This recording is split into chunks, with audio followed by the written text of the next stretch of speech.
आपकी आंखों में छिपी है कई दास्तान, कभी कलंक तो कभी ममता की, कहीं परिचय की तो कहीं मजलूमों के खून की दास्तान।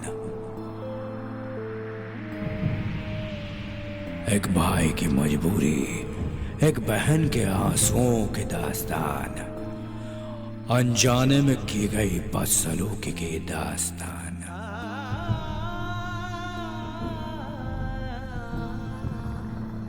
एक माँ के आंसुओं की दर्द भरी दास्तान, माँ की ममता को कुचलने वाले गुनाहगारों की दास्तान। पहचान से गुमनामी तक के सफर की दास्तान। एक पिता के उम्मीदों को रौंदती, बेघर करती बेरहम दास्तान। कोई खोज में है तो कोई खौफ में है, शराफत के नकाब में शैतानियत की दास्तान। आतंक के अनजान समंदर में हौसलों के तूफान उठाते नायकों की दास्तान, दास्तान, दास्तान, दास्तान।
अरे अरे, क्या हुआ मेरी गुड़िया को?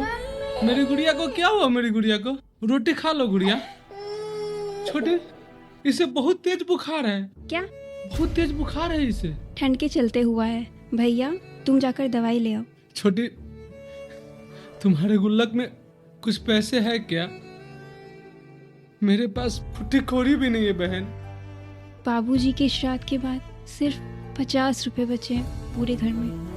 बहन ठीक है, वो 50 रुपये ही दे दो, बाकी मैं इंतजाम कर लूंगा।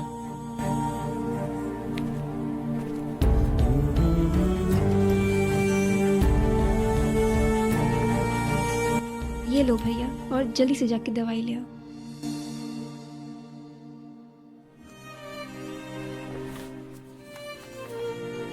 ठीक है छोटी, तुम गुड़िया का ख्याल रखो, मैं दवा लेके आता हूँ जल्दी से।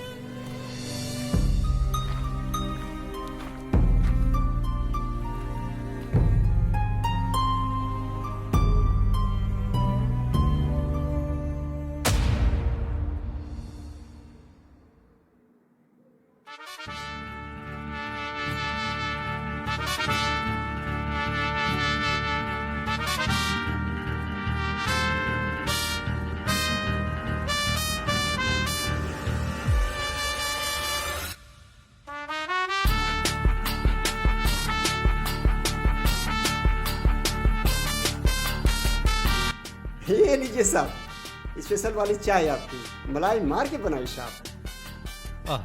श्याम भैया, आपके साहब बाहर कब आएंगे भाई? बस आएंगे। बहुत बहुत शुक्रिया आपके इस चाय की। चाय का आनंद लीजिए आप।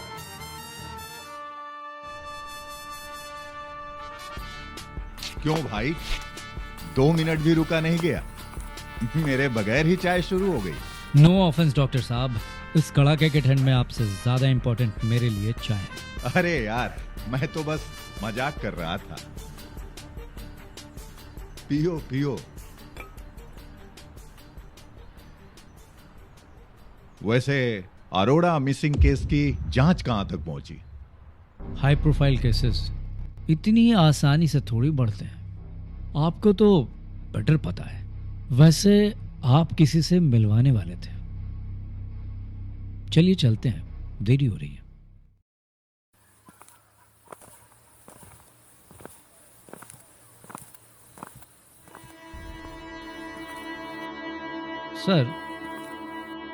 सर एक बात समझ में नहीं आई। सारी दुनिया जानती है कि डॉक्टर अवस्थी बड़े शौकीन आदमी है, और मैं जब भी यहां आता हूं तो मेरी नजर इस स्क्रैच पर पड़ती है। इतनी महंगी ये कार है, आखिर इस कार पे ये स्क्रैच क्यों पड़ी हुई है? आप इसे ठीक क्यों नहीं करवाते? स्क्रैच नहीं दोस्त, कलंक कहो। ये एक दाग है जो मुझे ये याद दिलाता है कि एक डॉक्टर होते हुए भी वैचारिक रूप से मैं कभी बीमार हुआ करता था। क्या मतलब? कुछ महीने पहले की बात है।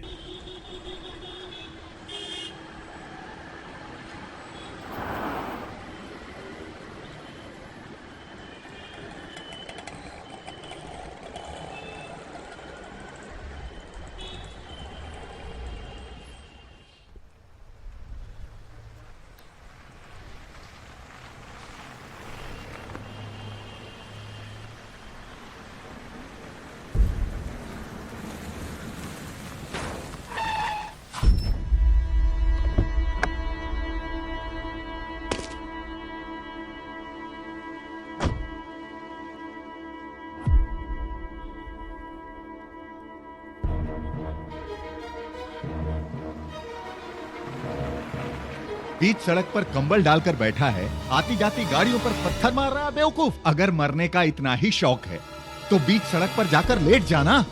आती जाती गाड़ियों पर पत्थर मारता है। पता भी है तुझे कि कितनी महंगी गाड़ी है?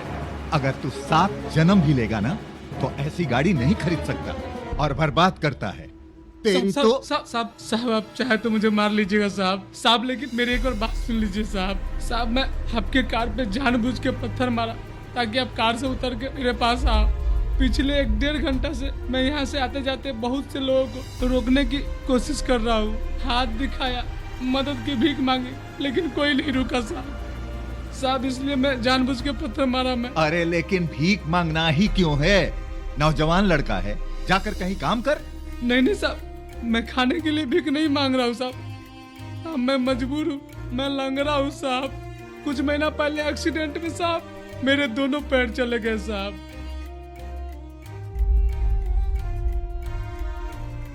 मैं साहब घर जा रहा था, पीछे से एक बाइक वाले ने टक्कर दी और मैं इधर पे आ गया। मेरा व्हील चेयर उतनी दूर पे है साहब। सभी को रोकने की कोशिश किया कि कोई मेरे व्हील चेयर तक मुझे पहुंचा दे साहब, कोई नहीं रुका। इसलिए सर मैंने तरकीब लगाई और आपके कार पे पत्थर दे मारी। मुझे पता था कि आप उतर के मुझे मारने आओगे। अब चाहो तो मुझे मार लो साहब, ऊपर वाले ने तो ऐसे ही मार रखा। लेकिन साहब मेरे व्हील चेयर तक मुझे पहुंचा दो। मेरे घर में 2 छोटी बहन है साहब, वो लोग मेरा इंतजार कर रही है साहब। मेरा व्हील चेयर तक मुझे पहुंचा दो साहब।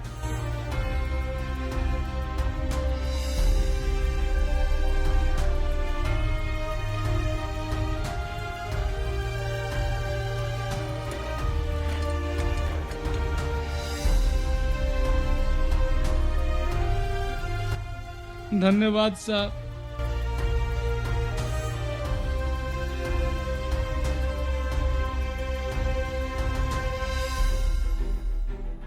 उस दिन मैंने जाना मेरे दोस्त कि ये दुनिया की बीमारियों का इलाज करने वाला मैं वैचारिक रूप से बीमार हूं। देखो ना, हम घर से निकलते हैं किसी भी काम से, किसी भी मूड में, बिना सामने वाले की परिस्थिति को जाने कुछ भी बोल देते हैं। उससे सामने वाले पर कितना बुरा असर पड़ता होगा। पूरे समाज में ये बीमारी फैली हुई है। ये कार और ये स्क्रैच, ये मुझे रोज याद दिलाती है कि अपना बिहेवियर कभी खराब नहीं करना चाहिए। मैं रोज सुबह इसे देखकर ही घर से निकलता हूँ। आपके इस दास्तान ने तो मेरे माइंडसेट पे भी बहुत गहरा असर छोड़ा है। डॉक्टर साहब, मगर उस लंगड़े का क्या हुआ? उसी से तो आज तुम्हें मिलवाने ले जा रहा हूँ दोस्त। आज वो बच्चा ग्रेजुएट हो गया वाह, और उसकी बहनें स्कूलों में पढ़ाई कर रही हैं। वाह डॉक्टर अवस्थी, जीनियस हैं आप। चलिए।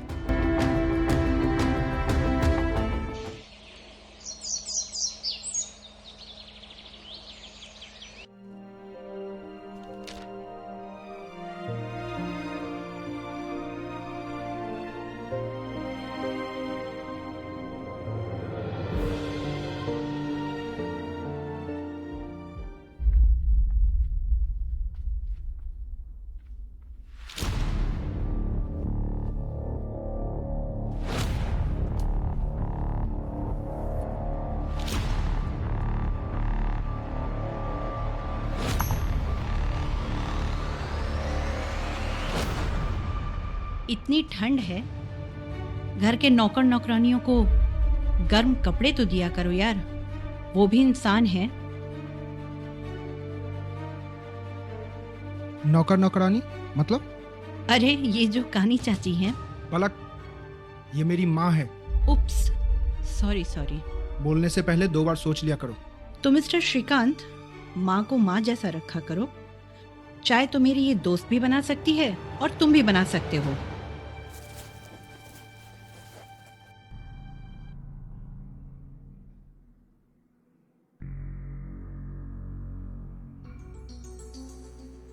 तुम्हारी माँ बोझ बनते जा रही है श्री, मैं बोल रही हूँ तुम्हें। जानबूझकर ऐसे कपड़े पहनकर लोगों के सामने आ जाती है। लगता है जैसे हम इन्हें कुछ देते ही नहीं पहनने के लिए। बिल्कुल सही कहा आपने mom. As far as I know, पिछले 5 सालों में आपने और डैड ने दादी को एक भी नया कपड़ा पहनने को नहीं दिया है। पूजा बेटा, तुम्हें कितनी बार कहा है, जब बड़े बात करे तो बीच में नहीं बोलते। अब इस घर में किसी को तो कुछ बोलना पड़ेगा ना डैड। आप मॉम की बातों पर कुछ नहीं बोलते और बाहर के लोग दादी को कानी, नौकरानी और पता नहीं क्या क्या बोलकर चले जाते हैं। And my parents are watching in silence. बेहद बदतमीज हो गई है तो पूजा, अब अंदर जाओ और जाकर पढ़ाई कर।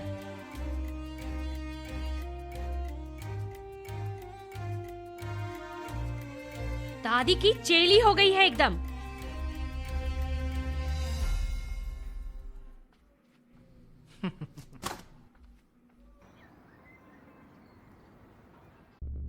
एक एक कर दिन बीत रहे हैं शारदा।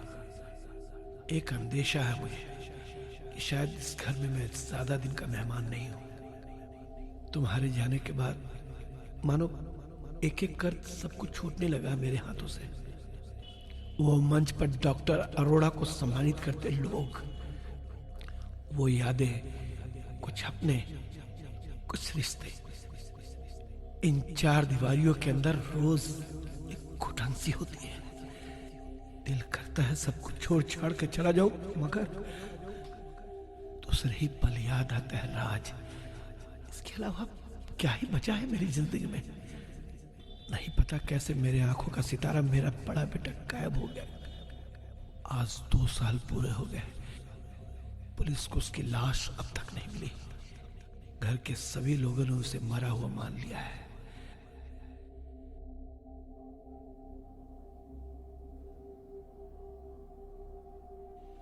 क्या करूं शारदा, बाप हूं। आज भी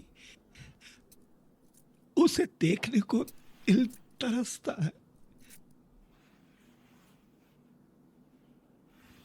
घर के सभी लोगों ने उसे मरा हुआ मान लिया है। दिमाग जानता है शायद वो नहीं है, मगर ये दिल ये कहीं से भी मानने को तैयार नहीं कि वो इस दुनिया में नहीं है। जानती हो, मन में एक डर है, शायद ये राज है ना,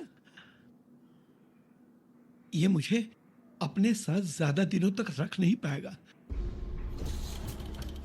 ए सुनो, हाँ पागल हो गए हैं वो। क्या हो गया? अरे कुछ भी बड़बड़ाते रहते हैं। आपको बात करनी थी ना बच्ची के बारे में, जाके कीजिए। ठीक है, मैं देखता हूँ।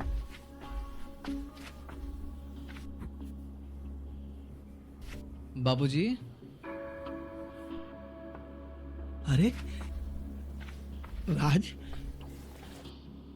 बेटा आज ऑफिस नहीं गए? नहीं बाबूजी, आज सोचा आज आपके साथ ही दिन बिताऊं। मैं आपको टाइम ही नहीं दे पाता हूँ। पता नहीं आप क्या ही सोचते होंगे मेरे बारे में। अरे बेटा, मैं समझ सकता हूँ तेरे ऊपर काम का कितना प्रेशर है। एक जरूरी बात करनी थी बाबूजी आपसे। हाँ बोलना, सुन रहा हूँ। मैं समझ नहीं रहा हूँ आप मेरी बातों को किस वे में लेंगे, मगर बाबूजी अब आपकी पोती बड़ी हो रही है। She needs her personal space और उसको एक अलग कमरे की जरूरत है, और हमारे पास इस कमरे के अलावा और कोई कमरा नहीं है, तो इसीलिए। समझ गया बेटा, तो इसीलिए तू आज ऑफिस नहीं गया था।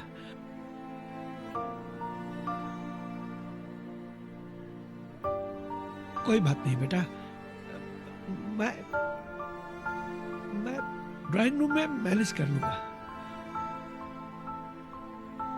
आखिर डॉक्टर अरोड़ा की पोती है, उसे पर्सनल स्पेस तो चाहिए ही, वरना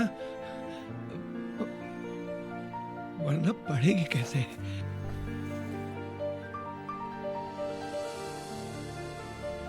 बेटा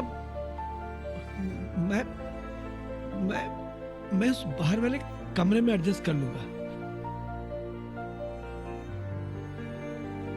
चिंता मत कर बेटा, तू चिंता मत कर। थैंक यू बाबूजी।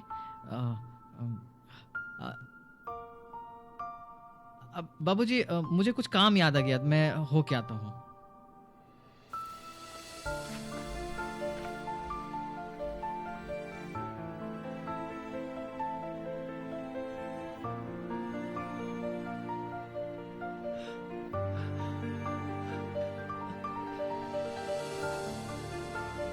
देखा शारदा, ये सारा दिन मेरे साथ बिताने वाला था। देख लो, शुरुआत हो चुकी है। अब देखना है कि आगे आगे क्या होता है। मैं तंग आ गई हूँ मम्मी जी आपसे। ना जाने किस मनुष्य घड़ी में इस घर में मेरी शादी हो गई। अरे अपने शादी के बाद अपने पति को तो आप खा ही गई, अब इस घर की इज्जत को भी खाएंगी क्या? ये आँख लिए जिंदा है बुढ़िया। मेरी एक आँख चली गई है तो इसमें मेरी क्या गलती है? गलती? हाँ गलती, अरे आपकी ही गलती है। एक आँख लेकर जिंदा है। आपको तो चाहिए था कि आपकी दोनों ही आंखें चली जाती, कम से कम बाहर तो नहीं जाती।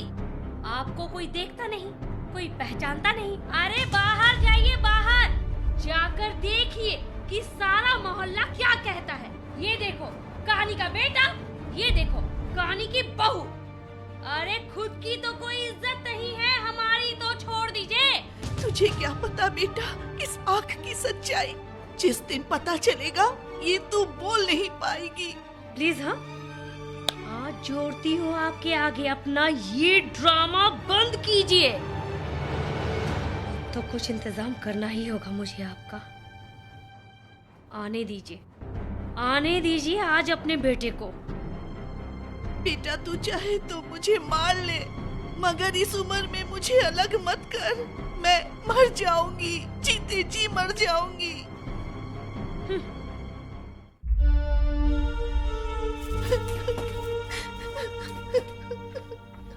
दादी उठो, उठो दादी।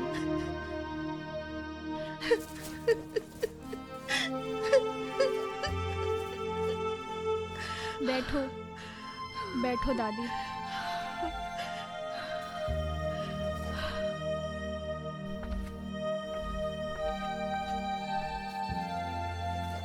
मैं हूं ना दादी, जब तक मैं हूं तब तक आपको कुछ नहीं होगा। और हाँ, मुझे कानी की पोती सुनने में कोई दिक्कत नहीं है। अरे 2 आंखें लगती हैं लोगों को दुनिया देखने में, पर मेरी दादी तो इतनी स्ट्रांग है, उसने एक आंख से ही पूरी दुनिया देख ली, और दुनिया के लोगों को भी।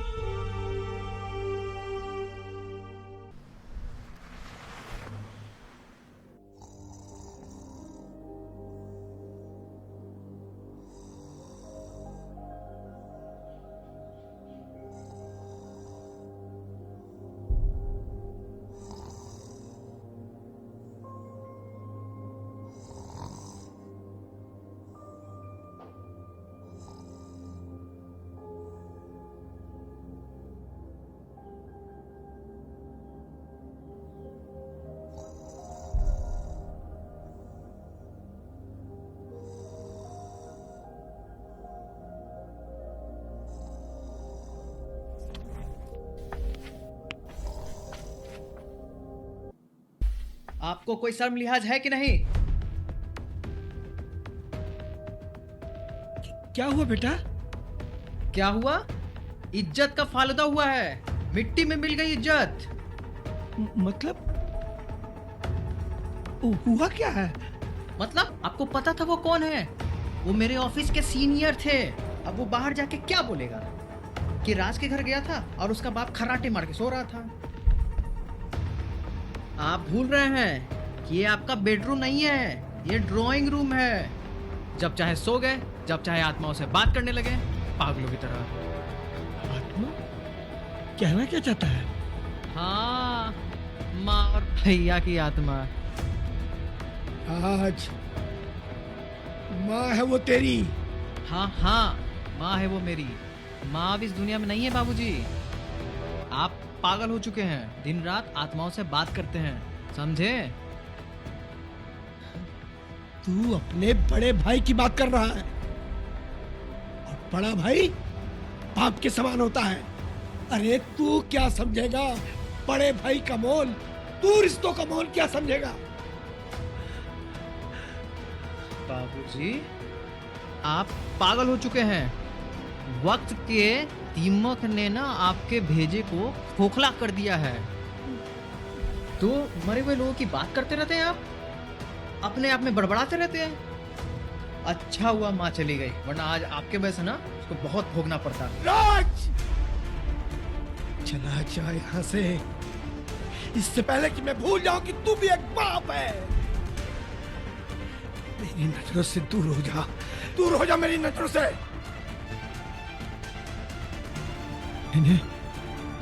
मैंने इंसान को पाला था, मगर तू इंसान के रूप में सांप है, सांप। डॉक्टर जीवन अरोरा, अच्छा हुआ आपने हाथ उठाया, चलाया नहीं, वरना मैंने भी अपने हाथ में चूड़ी नहीं पहन रखा है।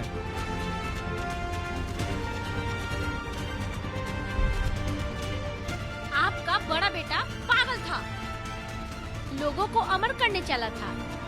सारी जिंदगी, पूरी लाइफ यंग बने रहने का केमिकल बना रहा था। इस तरीके के पागल के लिए इतनी हमदर्दी, वाह बाबूजी वाह। रुको, ठहरो। तुम दोनों आज के बाद से बाबूजी मत कहना, बाबूजी मत कहना मुझे। तुम्हारे पति ने अभी अभी मुझे नाम से पुकारा है, नाम से पुकारा है मुझे। तुम भी वही करो। वो पागल होते हुए भी मेरा बेटा था, डॉक्टर रोहन अरोड़ा। मैं गर्व करता हूं उस पर। और अगर नॉर्मल औलाद तुम्हारी तरह होती है ना, तो मैं पागल का बाप बहुत अच्छा हूं, बहुत अच्छा हूं मैं पागल का बाप।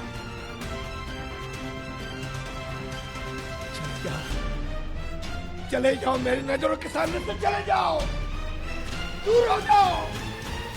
ठीक है, हम आपकी नजरों से दूर ही रहते हैं। आज से आप नीचे गैराज में सोएंगे। वहां आपको जितना सोना है सोइए, जितने आत्माओं से बात करना है करिए। और इस बार मैं पूछ नहीं रहा हूं, बता रहा हूं।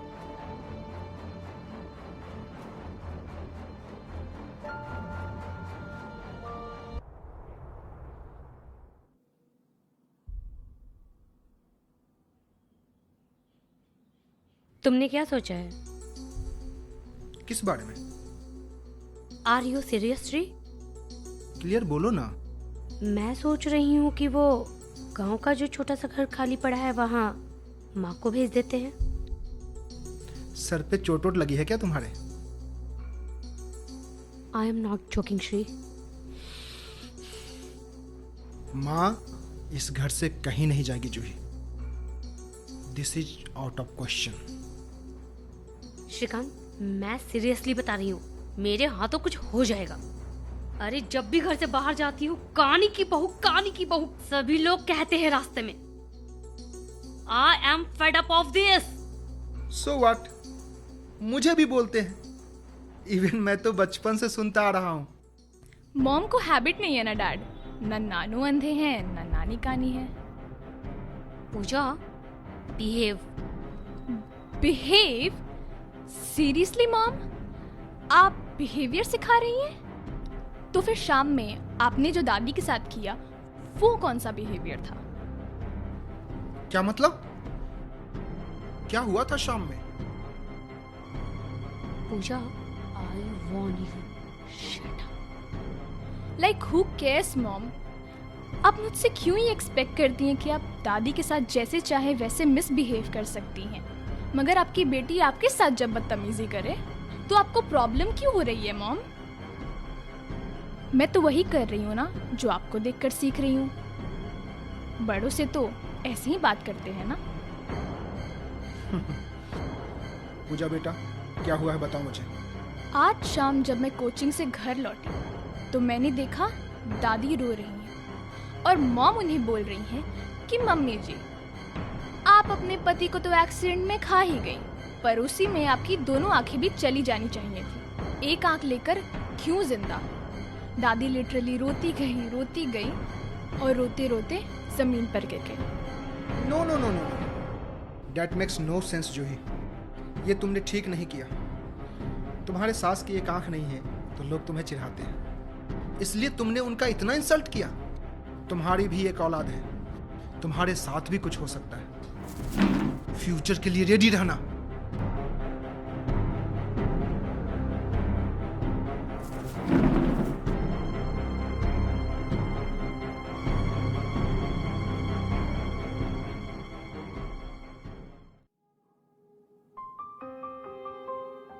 नहीं मनी चाचा, मैं रोज रोज के झगड़ों से परेशान हो गया हूं। समझ नहीं आता कि मैं क्या करूं। देख बेटा, मुझे मालूम है तू इस समय बड़ी दुखद स्थिति में है, लेकिन मुझे डर है कि बहुरिया शायद अपने हाथों से कुछ ना करे, मगर ऐसी परिस्थिति तेरे सामने लाकर खड़ी कर दे कि तेरे सामने भौजाई को गांव भेजने के अलावा कोई रास्ता ना बचे। जूही परिस्थिति खड़ी कर चुकी है चाचा।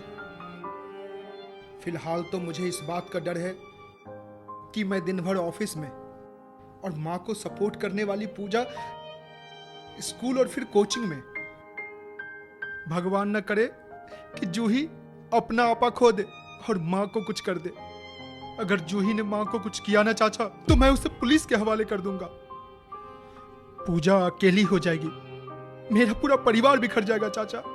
फिर तो एक ही रास्ता दिख रहा है बेटा, भौजाई को गांव भेज दे। नहीं चाचा, हरगिज नहीं। माँ को मैं अकेले गांव नहीं भेज सकता। न मैं माँ के बिना रह सकता और न वो मेरे बिना रह सकती है। घर में अगर उनको कुछ हो जाए तो तू संभाल पाएगा अपने आप को?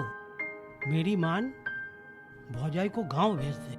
मैं हूं ना, मैं चला जाऊंगा उनके साथ। मैं रात दिन सेवा करूंगा उनकी।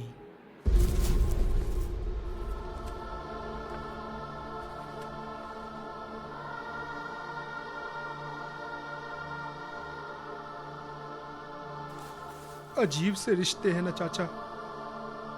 एक लड़ रहा है जोड़ने के लिए और एक लड़ रहा है तोड़ने के लिए। जानते हैं चाचा, हम मर्दों की यही तो मजबूरियां हैं कि हम इन्हीं उलझनों में फंसकर मर जाते हैं।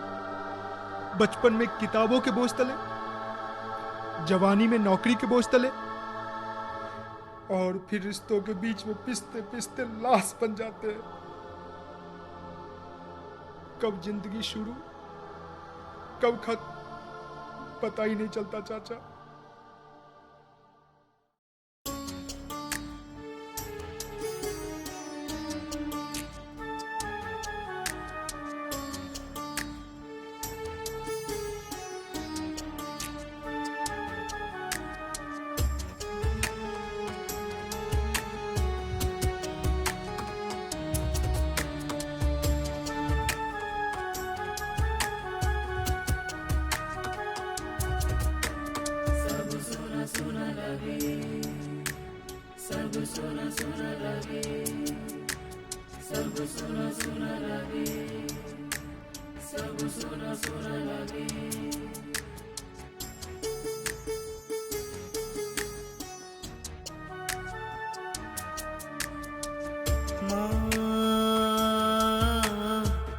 तेरे बिन सब सुना सुना लागे।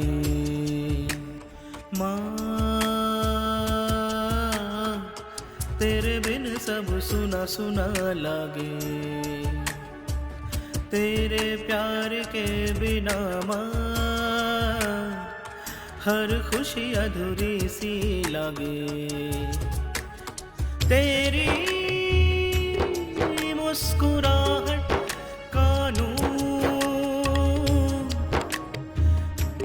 कहाँ से लाए। हर दिन हर रात बस तुझको ही याद आए। माँ तेरे बिन सब सुना सुना लागे। सब सुना सुना लागे।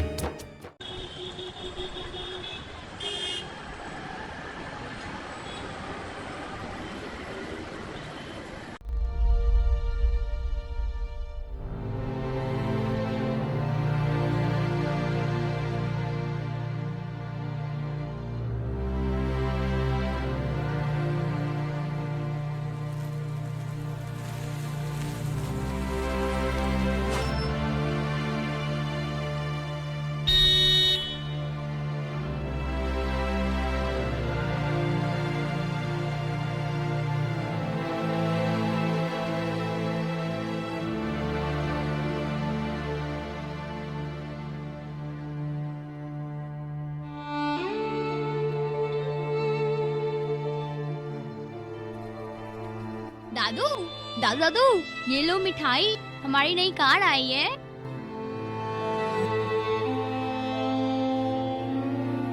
दादू आप खुश तो है ना?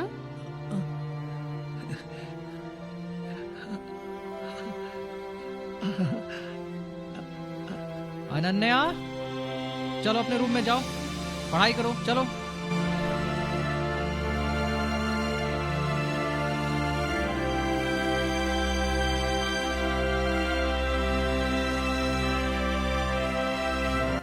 बाबूजी, हमारी नई कार। ईश्वर ईश्वर तुम्हें और तरक्की दे बेटा। वो बाबूजी, मैंने और रोहिणी ने ना कुछ सोचा है आपके लिए। मैं भी दिन रात ऑफिस में बिजी रहता हूँ, रोहिणी भी दिन रात काम करती रहती है, और आपकी पोती तो स्कूल और ट्यूशन में ही बिजी रहती है। समझ गया बेटा। कौन सा वृद्धाश्रम चुना हमारे लिए? नहीं बाबूजी, मेरे कहने का मतलब वो नहीं है। तुम्हारी नई गाड़ी का हॉर्न बजते ही मैं समझ गया था बेटा कि मेरी घंटी बज गई है। अंदर आने के लिए नहीं, यहाँ से जाने के लिए। अब आप सब कुछ समझ ही गए हैं, तो फिर कब जाना है यही ना? देर मत कर बेटा, मैंने सारी तैयारी पहले से कर रखी है। बेटा बेटा मकान बनने से घर घर नहीं होता। घर होता है जब एक परिवार होता है। और जानता है ना बेटा, परिवार हो तो एक झोपड़ी भी एक महल के समान होता है। और जाहिर है बेटा कि मैं वो सब कुछ खो चुका हूं।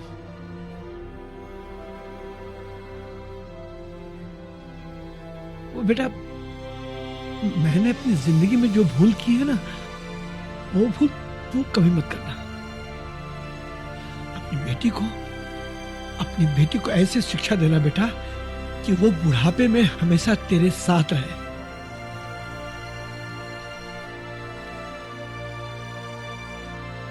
वृद्धाश्रम में जाकर बस यही सोचूंगा कि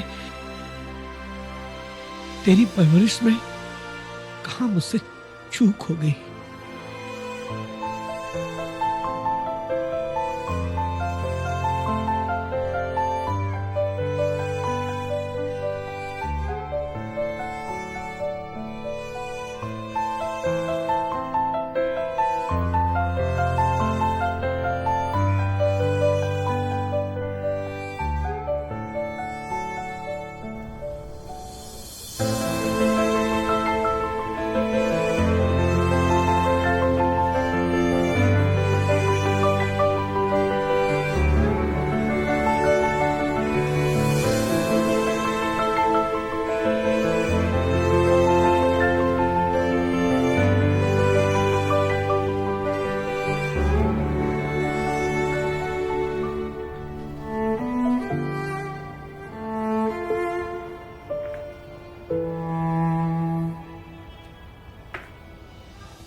चलिए आइए।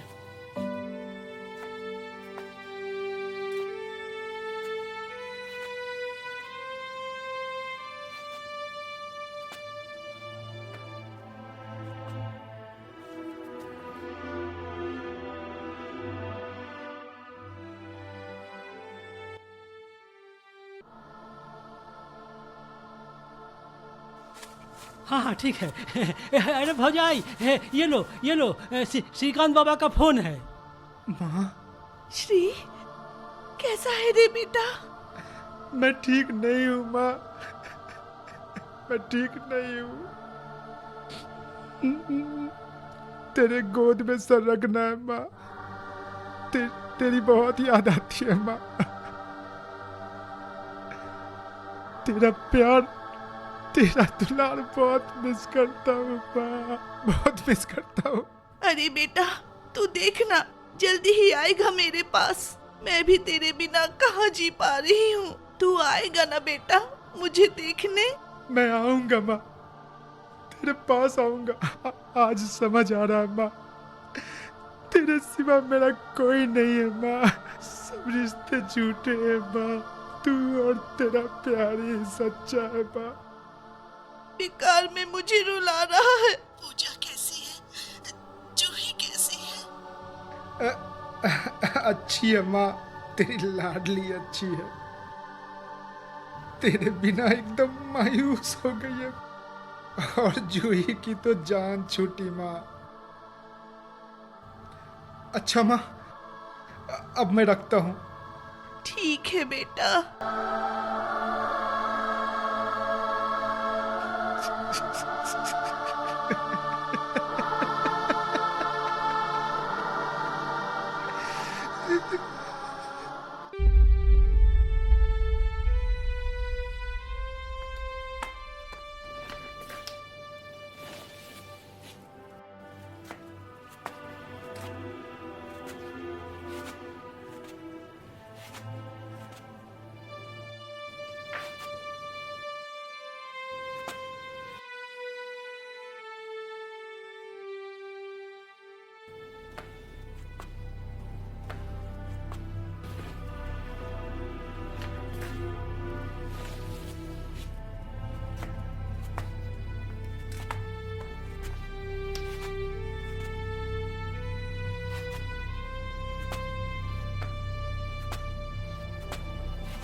बाबूजी जल्दी।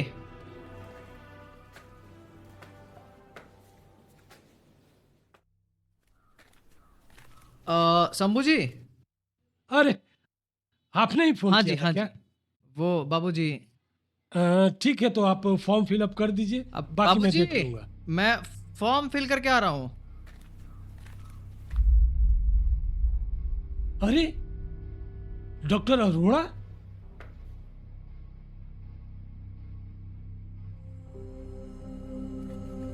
अरे अरोड़ा साहब, इतने सालों के बाद इस आश्रम के तो भाग्य खुल गए आपके चरण पड़ते ही।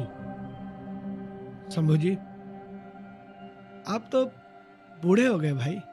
अरे नहीं, समय के साथ शरीर में बदलाव हुआ है, मन तो आज भी किशोर कुमार के गाने ही सुनता है। लेकिन ये सब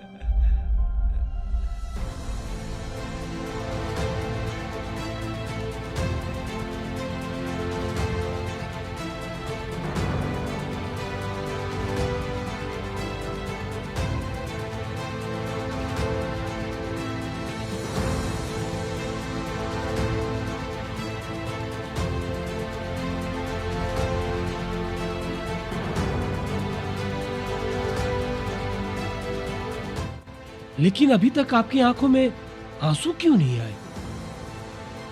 सबके बीच नहीं आते, मगर शायद रात के अंधेरे में जब अकेला होऊंगा ना, तो उस वक्त साथ देने के लिए वो जरूर आएंगे।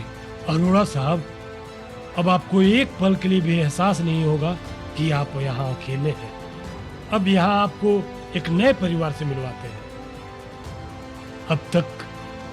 अब तक इस आश्रम के लिए आपने बहुत कुछ किया है, अब इस आश्रम की बारी है।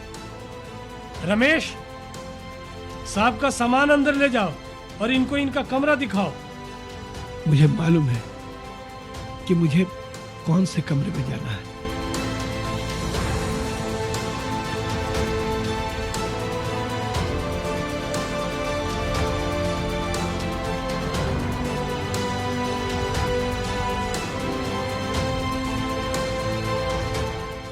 एक्सक्यूज मी, आप इन्हें कैसे जानते हैं?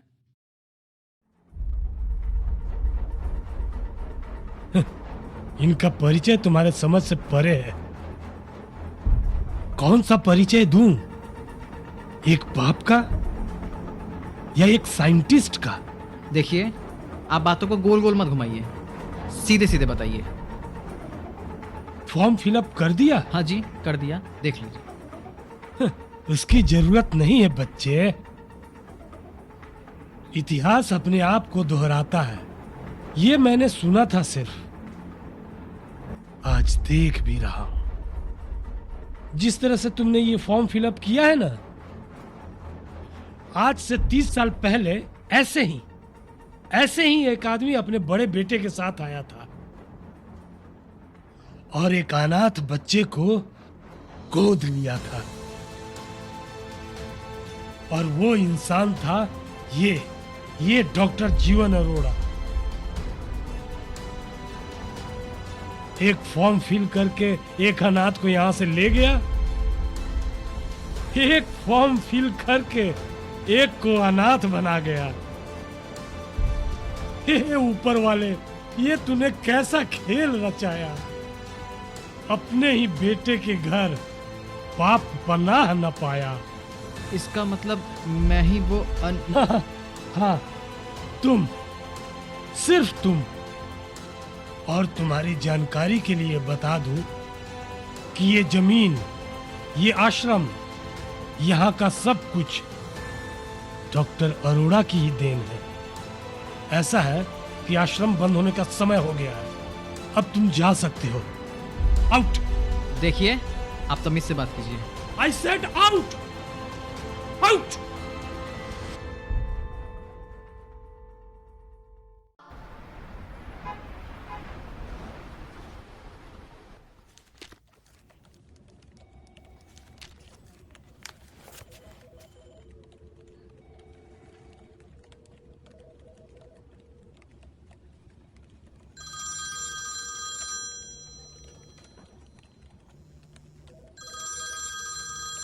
मुखिया जी नमस्कार। नमस्कार बेटा, कैसे हैं?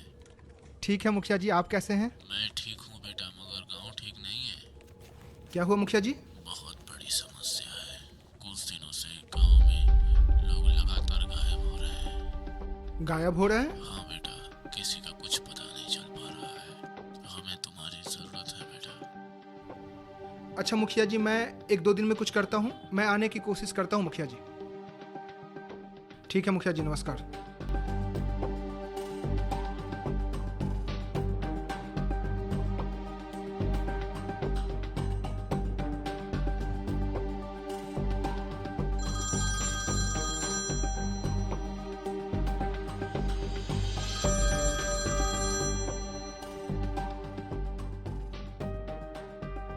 माँ, अरे बेटा वाह, गजब होई गवा।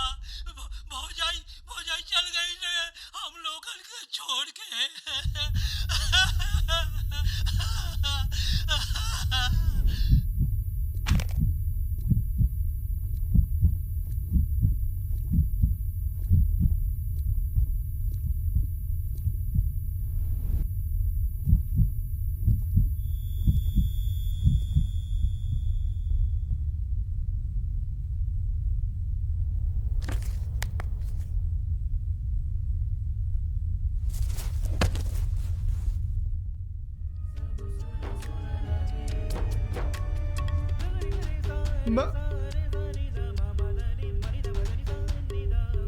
मनी चाचा, मनी चाचा, कह दो कि ये झूठ है मनी चाचा। मनी चाचा, मैं अनाथ हो गया। मनी चाचा, मैं अनाथ हो गया।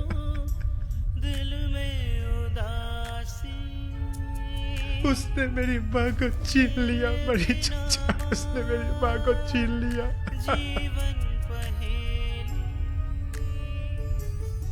मनी चाचा, मैं अनाथ हो गया। मनी चाचा, मैं अनाथ हो गया।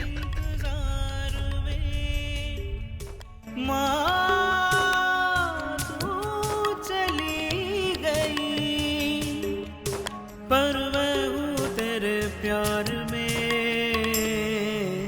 माँ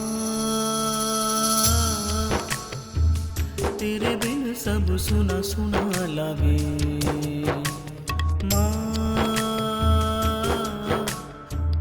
तेरे बिन सब सुना सुना लागे।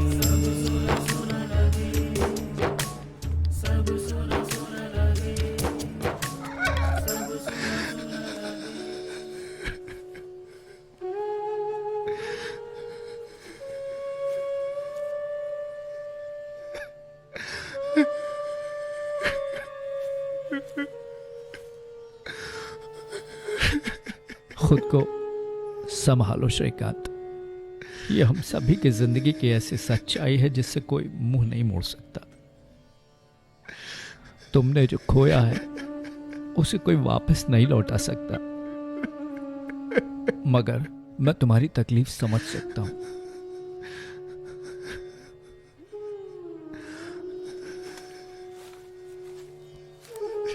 श्रीकांत, चलो बेटा, देर हो रही है। दाह संस्कार के लिए चलना होगा। चलो उठो। चाचा, चाचा, सब खत्म हो गया चाचा। चाचा, सब खत्म हो गया चाचा। सब मेरी गलती थी चाचा। सब खत्म हो गया चाचा। नहीं बेटा, जो तकदीर में लिखा होता है वही होता है। जो आया है उसका जाना तो निश्चित है बेटा। चलो चलो उठो।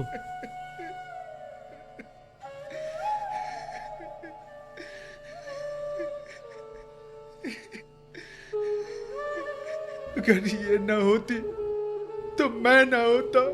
अगर तुम ना होती तो ये ना होता।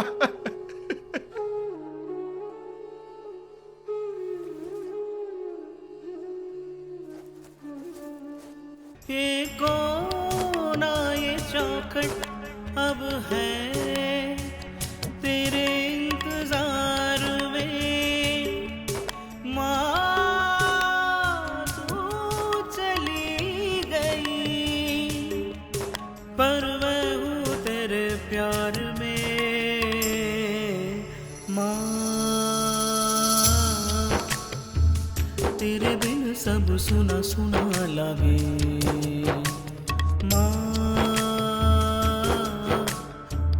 तेरे बिन सब सुना सुना लागे। सब सुना सुना लागे। सब सुना सुना लागे।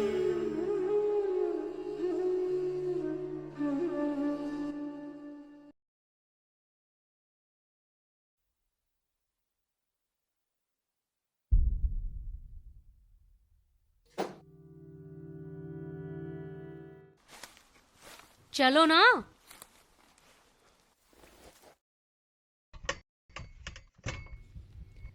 छोड़ो ना, अब चलो यहाँ से।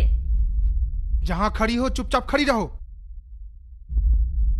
बेटा, जिस कानी माँ को लेकर तुम लोगों को बेइज्जत होना पड़ता था, उस कानी माँ की ममता के बारे में एक छोटी सी घटना बताती हूँ। जब तू बहुत छोटा था ना, तब एक सड़क दुर्घटना में मैंने तेरे बाबूजी को खो दिया। बच गया सिर्फ तू मेरी जिंदगी में। उस दुर्घटना में तेरी एक आंख चली गई, तो मैंने तुझे अपनी आंख दे दी, ये सोचकर कि तुझे कभी एक आंख से दुनिया ना देखना पड़े। तेरी काली माँ। श्री रुको, श्री रुको, श्री।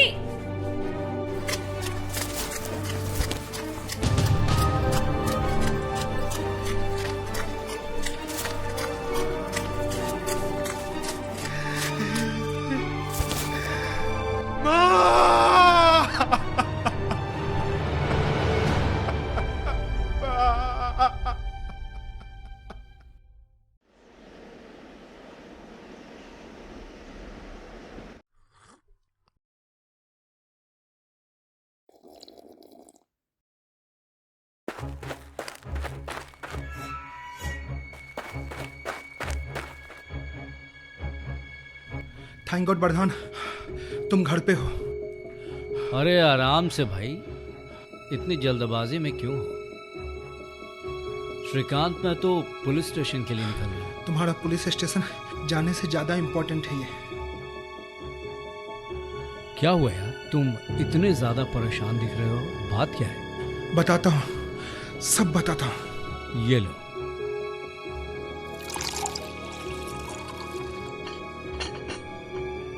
पानी पियो। अब बताओ आराम से।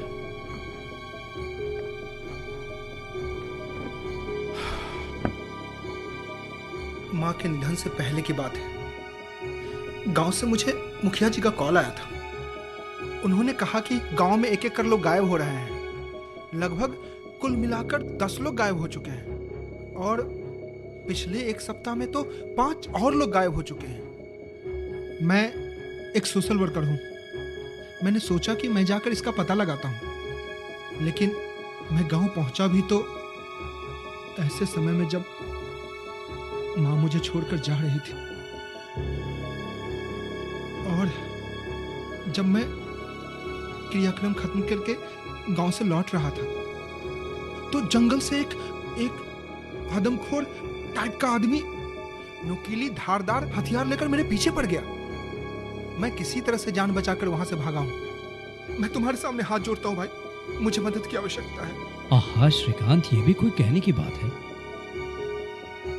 जो लोग भी उन लोगों को गायब कर रहे हैं वो 3 दिनों के अंदर मेरी मुट्ठी में होंगे। तुमको क्या लगता है श्रीकांत, तुमको किसी पे कोई शक? मेरे गांव वाले भोले भाले हैं प्रधान, और मैं पिछले 20 सालों से शहर में रहता हूं, तो मेरे लिए किसी पर शक करना इट्स नॉट पॉसिबल। ठीक है श्रीकांत, मैं टीम रेडी करता हूं तुम्हारे गांव चलने के लिए, मगर तुम्हें भी चलना पड़ेगा हमारे साथ। खतरा आने पर भागोगे तो नहीं? प्रधान, तुम मुझे बरसों से जानते हो। जनसेवा के लिए मैंने कई बार अपने जान को जोखिम में डाला है। उस समय वो आदमखोर जब मुझ पे हमला कर रहा था, मेरा भागना जरूरी था, वरना ये मैसेज तुम तक नहीं पहुंच पाता मेरे दोस्त। और अब जब तुम मेरे साथ हो तो उसे भगाऊंगा, भागूंगा नहीं। मेरे डिपार्टमेंट में 2 ऐसे ऑफिसर्स हैं जो इस केस के लिए बहुत जाबाज साबित हो सकते हैं। एनकाउंटर स्पेशलिस्ट इंस्पेक्टर निर्भय, young and dedicated police officer ASI Ranjan Tiwari. इन्हें भूतों से बड़ा लगाव है और तुमने जंगल का जिक्र किया था और उन्हें जंगल से भी उतना ही प्यार है। लेट्स कैच दोज बास्टर्स जो गांव के भोले भाले लोगों की जिंदगी से खेल रहे हैं। थैंक यू मेरे दोस्त। टॉप सीक्रेट मिशन है श्रीकांत। तुम्हारे गांव में फिलहाल किसी को पता नहीं चलना चाहिए कि हम वहां जा रहे हैं, और जब तक मैं न बोलूं इस बात का खुलासा नहीं हो कि हम पुलिस वाले हैं। तुम चलने की तैयारी करो, तब तक मैं किसी से मिल के आता हूं। किन से? हैं जो मेरे भी गुरु हैं, अपने जमाने के मशहूर साइंटिस्ट डॉक्टर अरोड़ा, हिंदुस्तान के जाने माने फॉरेंसिक एक्सपर्ट। इस केस में उनकी गाइडेंस बेहद जरूरी है।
मुझे आपका 2 मिनट मिल सकता है क्या सर?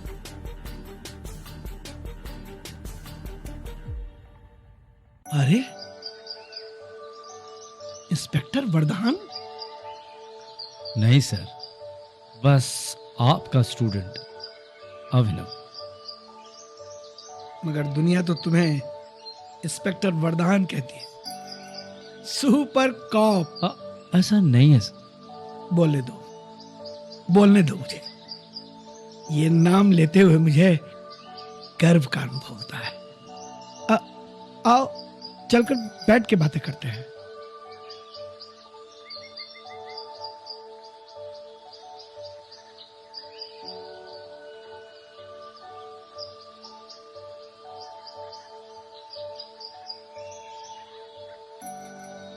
अरे वरदान, बैठो ना। Thank you sir.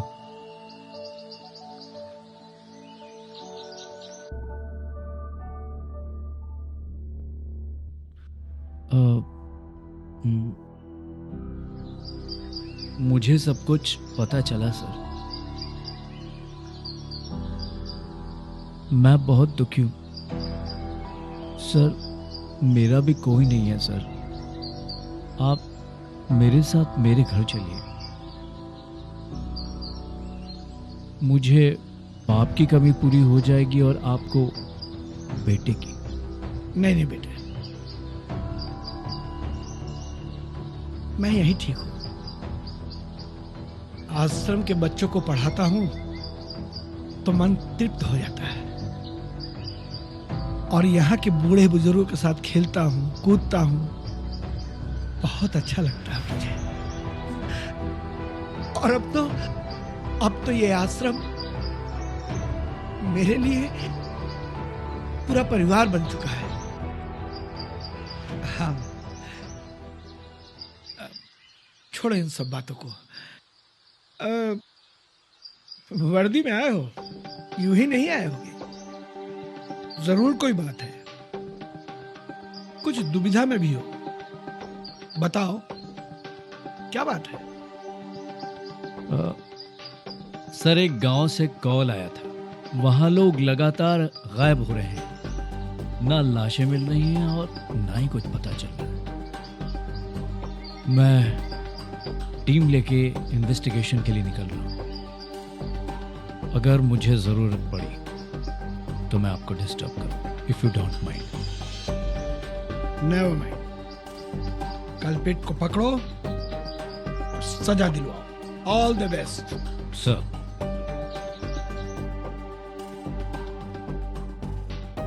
चलता हूं सर, जल्द मिलता हूं आपसे।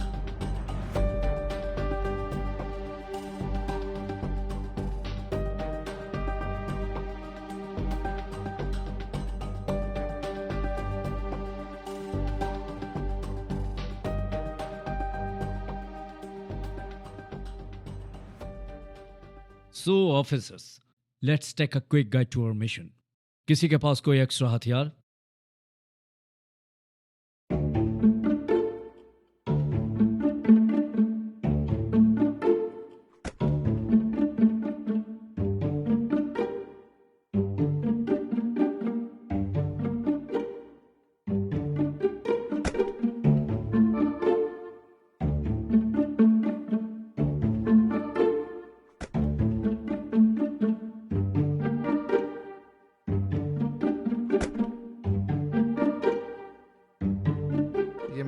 सर्विस गन है सर।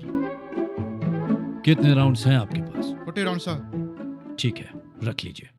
जिस जगह हम जा रहे हैं वो जगह अनजान है, जहां लोग गायब हो रहे हैं। हमें ये नहीं पता कि कल्प्रिट कौन है, मगर ये पता है कि वो खतरनाक है।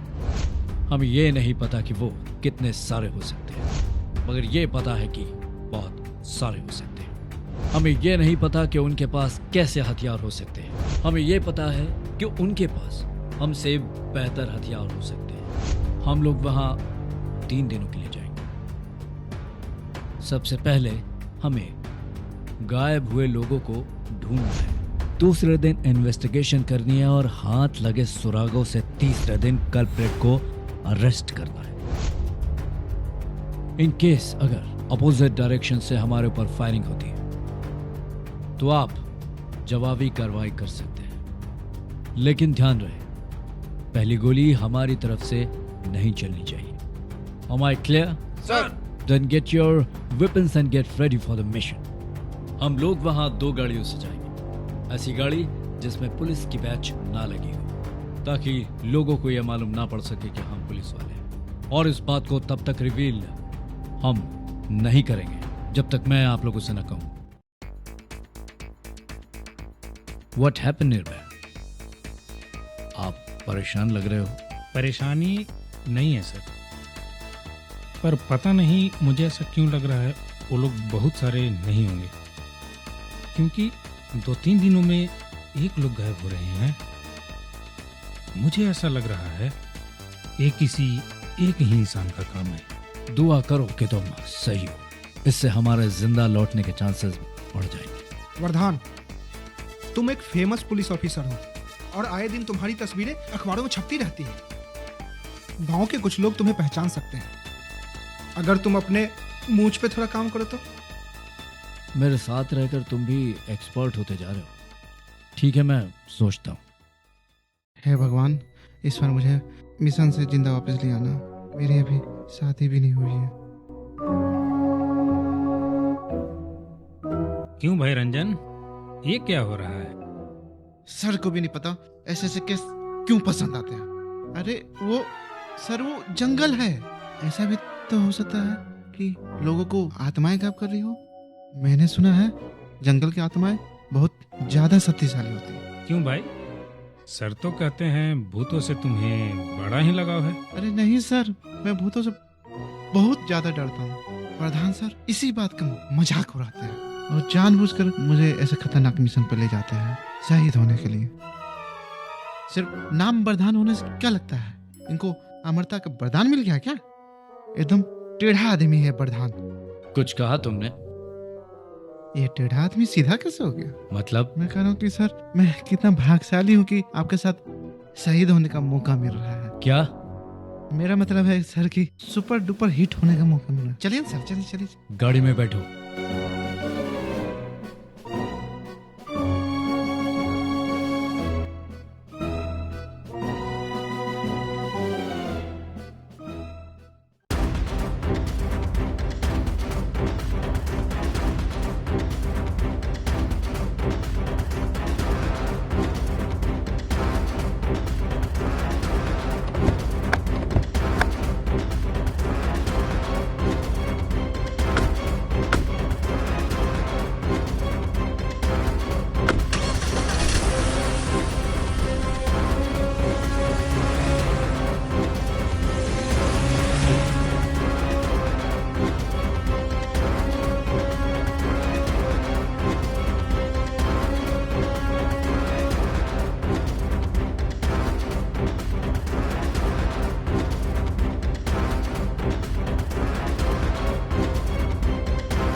मुखिया जी प्रणाम। मुखिया जी, मैं अपने दोस्तों के साथ आया हूँ। मुखिया जी, मेरे ये दोस्त गांव में हो रहे दुर्घटनाओं से राहत दिलाने की पूरी कोशिश करेंगे। अच्छा है, मैं आप लोगों के ठहरने का इंतजाम कराता हूँ। श्रीकांत,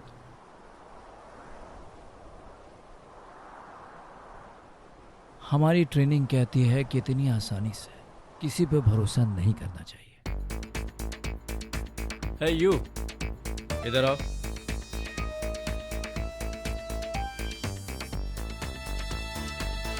क्या नाम है तुम्हारा? हमारा नाम हरी है और हम जानते हैं आप हमको से क्या पूछेंगे। अच्छा, तो बताओ क्या पूछने वाले हैं हम लोग? गाँव और गायब हुए लोगों के बारे में ना।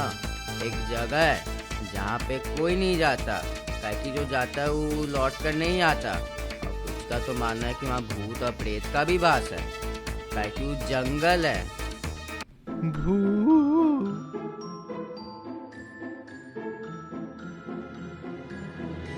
चिंता की कोई बात नहीं है, हमें भूत प्रेत भगाना आता है। तुम्हारा काम हो गया, तुम जाओ।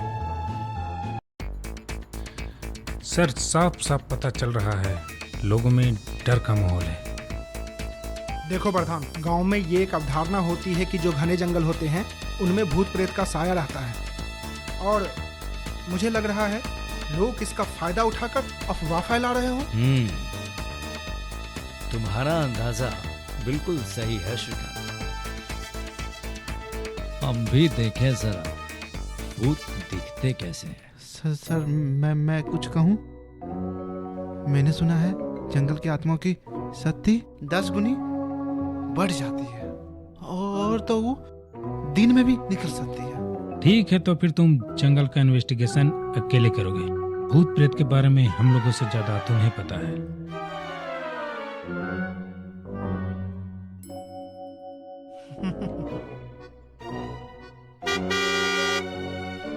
सर मुझे भी ले चलिए सर, प्लीज।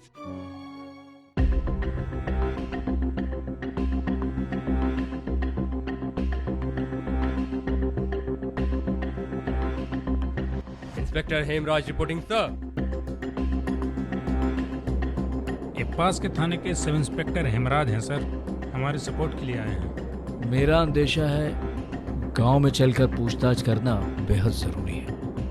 उससे पहले इस जंगल का कोना कोना छान मारते हैं, कुछ ना कुछ तो जरूर मिलेगा। अपने अपने गन्स के साथ आप सभी अलर्ट रहिएगा और कॉन्फ्रेंस कॉल को ऑन रखिएगा। फैल जाइए सारे।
इन सबको मैं कैसे समझाऊं?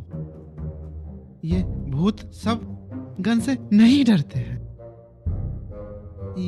ये सब गोलियों से भूत मरते हैं। ये सब के सब मरने निकले एकदम। रंजन, तुम्हारा माइक्रोफोन ऑन है, सब सुनाई दे रहा है। Oops sir, sorry.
Great job Ranjan, great job.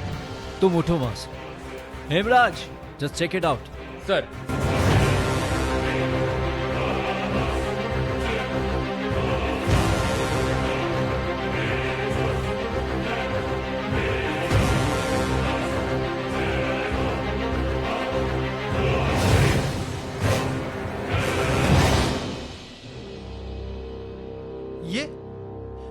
ये तो मास्टर जी का बेटा है और वो पंडित जी का बेटा है। सर, यहाँ पे 4-5 लाशें हैं। So according to my words, हमारा पहला दिन सक्सेसफुल रहा। अभी गांव वालों को कुछ भी इन्फॉर्म करने की जरूरत नहीं है। इन लाशों को डायरेक्टली फॉरेंसिक भेज दो। मैं डॉक्टर अरोड़ा को कॉल करके आता हूं। क्या हुआ हेमराज? सर, ये केस जितना सिंपल दिख रहा है उतना है नहीं। पूरे बॉडी में कहीं भी एंट्री और एग्जिट वुंड नहीं है। गले पर भी कोई निशान नहीं है, न वी मार्क न ओ मार्क, कुछ भी नहीं है, कुछ भी नहीं। सर, बॉडी 3-4 दिन पुरानी लग रही है और देख रहे हैं चेहरा सफेद ही पड़ने लगा है और लाश सड़ने भी लगी है। अच्छे से सर्च करो, कोई मोबाइल या वॉलेट? Nothing sir. सर, कुछ लाशें बरामद हुई हैं। श्रीकांत ने इनमें से 1-2 लाशों की पहचान कर ली। मैं अभी गांव वालों को कुछ भी नहीं बताऊंगा, सीधा फॉरेंसिक भेज रहा हूं और वहां के डॉक्टर से आप प्लीज पता करवाइए कि इनके मौत की असल वजह क्या है। हाँ, एक इंजेक्शन मिला है जिसमें ग्रीन कलर का केमिकल लगा हुआ दिखाई पड़ रहा है। आप इसका भी ठीक निरीक्षण करवाइए और पता करवाइए कि चीज क्या है। जी शुक्रिया। 5 लाशें और 1 इंजेक्शन। अब आगे क्या? अब आगे की प्लानिंग हाउस में।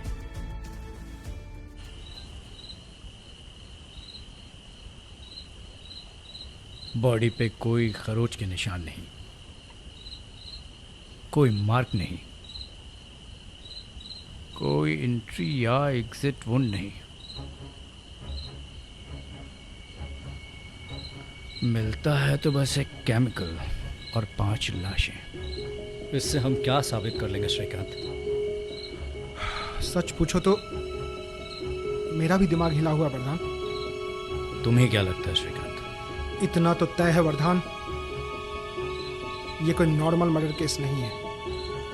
हो सकता है ये किसी सीरियल किलर का काम, या फिर कह सकते हैं ये किसी साइकोपैथ सीरियल किलर का काम। और अगर ऐसा है तो ये जो भी है बहुत खतरनाक है।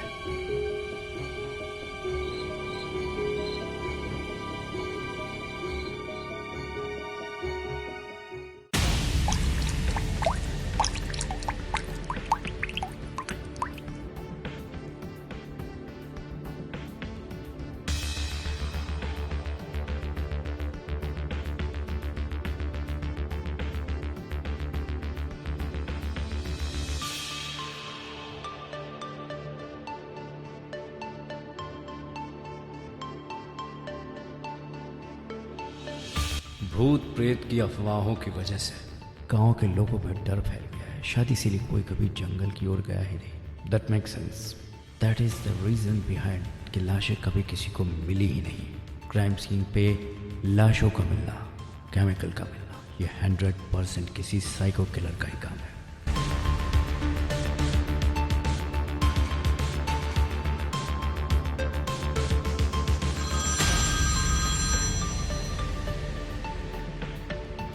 हेलो वरदान।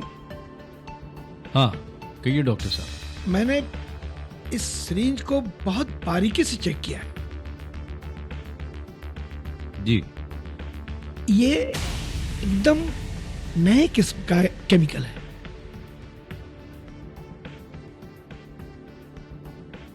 ये एग्जैक्टली क्या है ये तो मैं भी नहीं बता सकता, पर वरदान इस केमिकल में मुझे कॉस्मेटिक्स में यूज होने वाले केमिकल्स के ट्रेसेस मिले हैं और थोड़े बहुत आर्सेनिक के भी ट्रेसेस मिले हैं। ऐसा केमिकल कोई आम इंसान तो नहीं बना सकता। ये काम हो ना हो किसी साइंटिस्ट का है, वो भी किसी केमिकल साइंस की गहरी जानकारी रखने वाला साइंटिस्ट। इससे ज्यादा मैं तुम्हारी कोई मदद नहीं कर सकता। लगता है हम सही दिशा की तरफ बढ़ रहे हैं।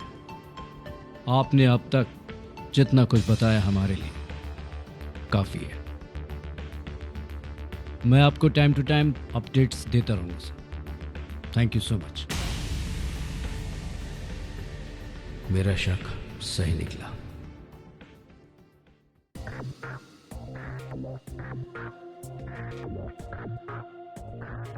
सो हेमराज, तुम गांव में नॉर्मली लोगों से बात करो। ऐसा लगना चाहिए कि तुम किसी और गांव से आए हो और कुछ लोगों को ढूंढ रहे हो। निर्भय और रंजन, आप स्कूल में पता करिए, शायद टीचर्स को कुछ पता हो। एक एक बात को गौर से सुनिएगा, शायद कोई सुराग हाथ लग जाए। Copy that sir. नई जगह नए खतरे हो सकते हैं, सो बी अलर्ट। अपने अपने गन को छुपा के रखना।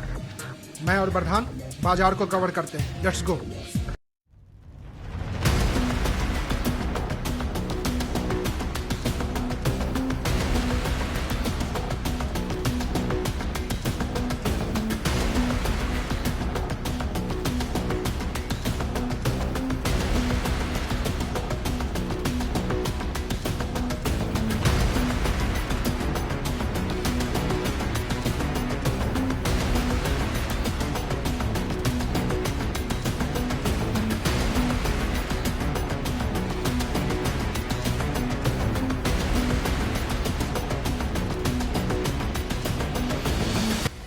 सुनो भाई, हम लोग जनगणना करने आए हैं, लेकिन इस लिस्ट के अनुसार से कुछ लोग पता नहीं क्यों मैच नहीं हो रहे। कुछ बता सकते हो इसके बारे में? क्या बताए साहब, दुर्भाग्य से कुछ लोग गायब हो गए हैं। कहाँ गायब हुए, कुछ अंदाजा है? साहब, अंदाजा होता तो क्या पता नहीं लगाता। हाँ साहब, जंगल के अलावा आसपास के सभी इलाकों में खोजा गया, लेकिन किसी का कुछ पता नहीं चला।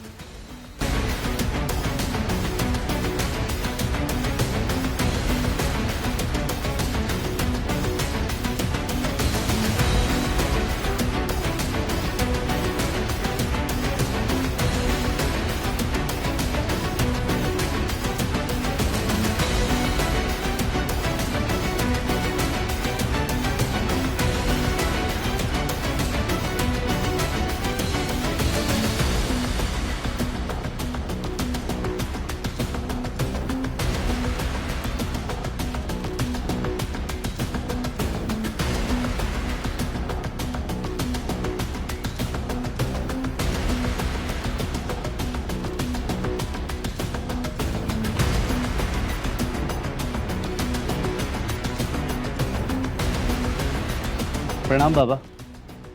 बाबा, यहाँ के स्थानीय लोगों की आप पे अटूट श्रद्धा है। सभी आपको बहुत दिल से चाहते हैं, मानते हैं, और आप भी यहाँ के लोगों को हमेशा सुरक्षा और देखभाल देते हैं। मैं आपसे जानना चाहूँगा कि यहाँ पे जो लोग लगातार गायब हो रहे हैं, क्या आप उसके बारे में जानते हैं? यहाँ पे जो भी लोग गायब हो रहे हैं उसके बारे में तो मुझे जानकारी नहीं है, लेकिन एक बात सत्य है कि जो भी लोग जंगल की तरफ जाते हैं वो गायब हो जाते हैं। और मेरे द्वारा जंगल में जाने वाले सभी लोगों पर प्रतिबंध लगा दिया गया है कि वहाँ कोई भी उधर साइड कोई भी लोग न जाए, और अच्छा ये रहेगा कि आप लोग भी उधर न जाए। इस स्कूल के तो प्रधानाचार्य ही गायब है और एक एक करके सारे लोग ही गायब हो जा रहे हैं। आप लोगों ने उन्हें ढूंढने की कोशिश नहीं की? यहाँ के लोकल थाने में कंप्लेन नहीं दिया? गांव में थाना होते हुए भी कौन ड्यूटी करता है? थानेदार साहब तो खुद गायब है। तब से यहाँ थाने के पुलिस वाले नजर ही नहीं आते हैं। तो गांव से आप निकलकर दूसरे शहर में पुलिस को इन्फॉर्म क्यों नहीं किया? पंडित जी के बेटे ने तो किया था। गांव और शहर के बीच में घने जंगल के जो रास्ते थे उसमें वो भी गुम हो गया। नहीं सर, ये तो पिछड़ा हुआ गांव है। भला यहाँ से दुश्मनी किसका रहेगा? दोस्ती तो यहाँ लोग से करना नहीं चाह रहे कोई। दुश्मनी क्या खाक करेंगे? हाँ, लेकिन जंगल के रास्ते कोई जाता नहीं है। लोग कहते हैं कि उस रास्ते पर प्रेत का साया रहता है। हो न हो एक खेल कोई जंगल से ही खेल रहा है। ये कौन है? देखना जरा। मास्टर जी। जी नमस्कार मास्टर जी, नमस्कार नमस्कार नमस्कार। नमस्कार, कहिए। पूरे गांव में एक आप ही पढ़े लिखे लग रहे हैं सर। तो मेरा मतलब है कि सर हम कुछ सवाल आपसे पूछना चाहते हैं। आपकी तारीफ। सर, हम लोग यहाँ जनगणना करने आए थे। कुछ बातें पता चली तो सोचा आपसे पूछ लें। जनगणना करने के लिए विद्यालय में चले आए? जहां तक मेरी जानकारी है महोदय, जनगणना का काम स्कूल में नहीं होता। नहीं नहीं, आप गलत समझ रहे हैं। गांव में हमें पता चला है स्कूल के प्रिंसिपल साहब भी गायब हैं, और तो और काफी लोग गायब हुए हैं। हमें ऊपर जवाब देना होता है, इसीलिए डिटेल इंफॉर्मेशन के लिए आपके पास आए हैं। अच्छी बात है, पूछिए, क्या पूछना चाहते हैं? आप इस स्कूल में कब से हैं और कौन सा विषय पढ़ाते हैं? पिछले 2 सालों से मैं इस स्कूल में केमिस्ट्री यानी रसायन शास्त्र पढ़ाता हूँ। प्रिंसिपल साहब कैसे गायब हुए, इसका कुछ अंदाजा है आपको? शायद आपने मेरी बात सुनी नहीं। मैं अध्यापक हूं, डिटेक्टिव नहीं। मेरा काम सिर्फ यहाँ के बच्चों को पढ़ाना है। मतलब गांव में जो लोग गायब हुए हैं उसके लिए आपके मन में कोई हमदर्दी नहीं? बिल्कुल है, लेकिन मैं इसमें गांव वालों को भी दोषी मानता हूं। जिस जगह खतरा है वहां जाना ही क्यों? महोदय, अब इसे इत्तेफाक कहिए या मेरा सौभाग्य, मेरे साथ या मेरे परिवार के साथ ऐसा कुछ भी नहीं हुआ। कौन कौन है आपके परिवार में? आपके सवाल पूछने के तरीके से लगता नहीं कि आप सिर्फ जनगणना करने आए हैं। आपको जितना जानना था आप जान चुके। मुझे जो बताना था मैंने आपको बता दिया।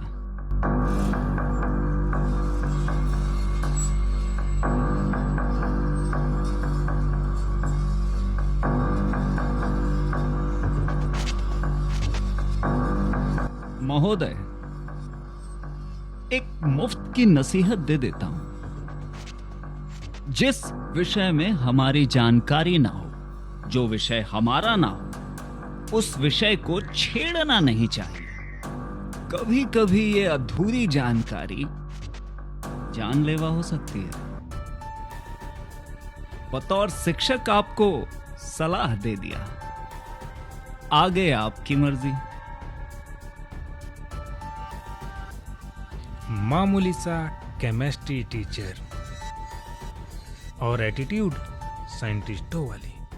अरे सर, असली गुरुजी ऐसे होते हैं, एकदम टिपिकल टीचर। इनको दूर से ही प्रणाम करना चाहिए।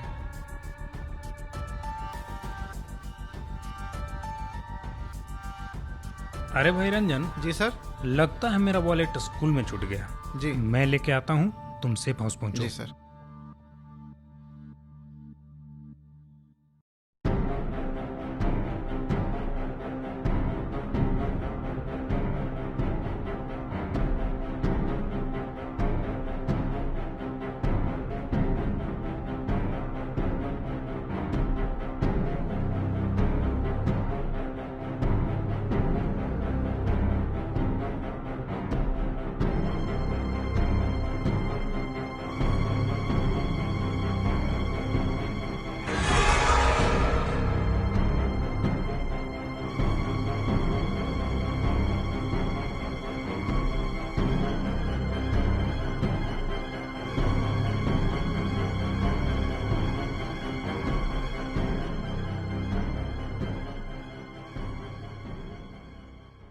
गांव के लोग लगभग दहशत में 6-7 जगह पूछे, कोई भी सटीक इंफॉर्मेशन नहीं दे रहा। सब भूत भूत का ड्रामा रटे हैं। बाजार में भी कोई खास जानकारी नहीं मिली, कहीं कोई इंफॉर्मेशन नहीं है। टेंशन वाली बात है। स्कूल में क्या मिला? कुछ खास नहीं सर, वहाँ टीचर सब लोग भी जंगल जंगल का ही रट लगाए हुए हैं और कह रहे थे वहाँ प्रिंसिपल साहब और थानेदार साहब भी सब जंगल में ही गायब हुए हैं। मतलब साफ है, जो भी है उसी जंगल में है। जंगल, कुछ तो छूटा है हमसे। फिर से छान डालो जंगल को, और इस बार जंगल का एक भी कोना बचना नहीं चाहिए। सर्च द एंटायर ब्लडी जंगल। वैसे निर्भय कहाँ है? अरे हाँ, निर्भय सर का वॉलेट तो स्कूल में ही गिर गया था और वो वॉलेट ही लेने गए थे और अभी 2 घंटे हो गए, अभी तक वो नहीं आए। 1 सेकेंड, ये स्कूल तो जंगल से थोड़ी ही दूरी पे है ना? Oh my god. Nirbhay, come on, get your weapons, come with me, come now.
शांत हो जाओ, शांत हो जाओ।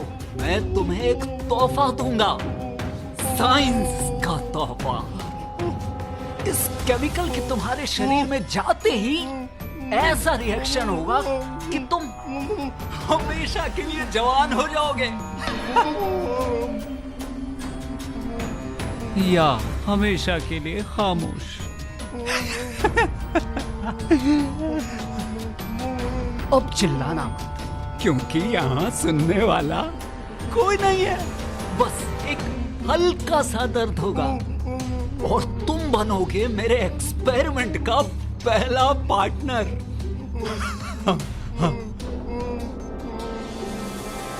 मेरे इस एक्सपेरिमेंट से या तो तुम्हें मौत मिलेगी या तुम्हें मिलेगी एक ऐसी जिंदगी जिसमें तुम कभी बूढ़े नहीं होगे।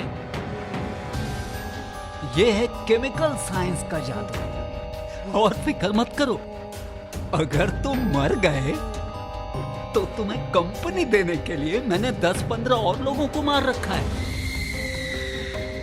वो लोग तो खुशी खुशी शहीद हो गए।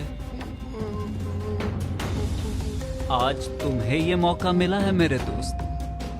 सो keep calm and let me start this iconic test.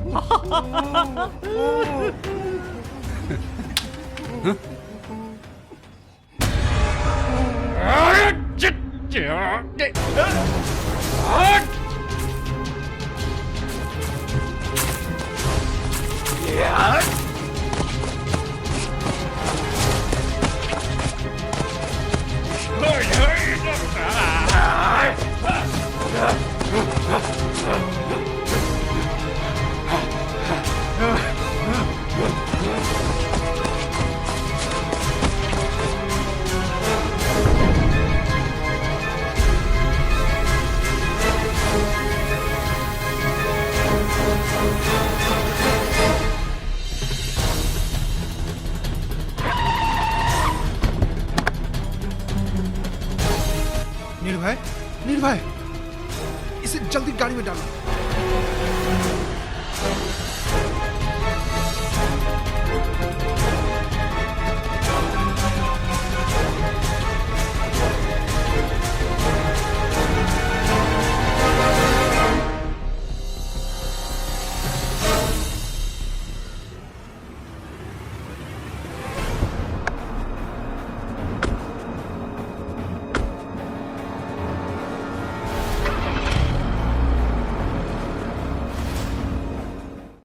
Chances कम थे तुम्हारे जिंदा रहने के। तुम्हें पता भी है तुमने क्या किया है? How irresponsible you are. इतनी गैर जिम्मेदाराना हरकत। क्या करूं सर, मौत से खेलने की आदत जो है। जो तुमने किया है ना, उसके लिए मैं तुमको सस्पेंड भी कर सकता हूं। आप मुझे सस्पेंड नहीं कर सकते हैं सर। लगभग मैंने इस केस को सॉल्व भी कर दिया है। ये देखिए।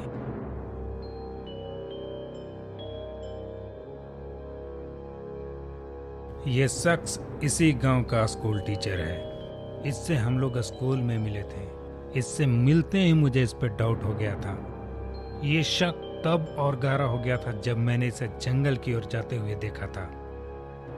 रंजन जंगल से घबराता है, इसीलिए मुझे बहाना करना पड़ा वॉलेट गिराने का।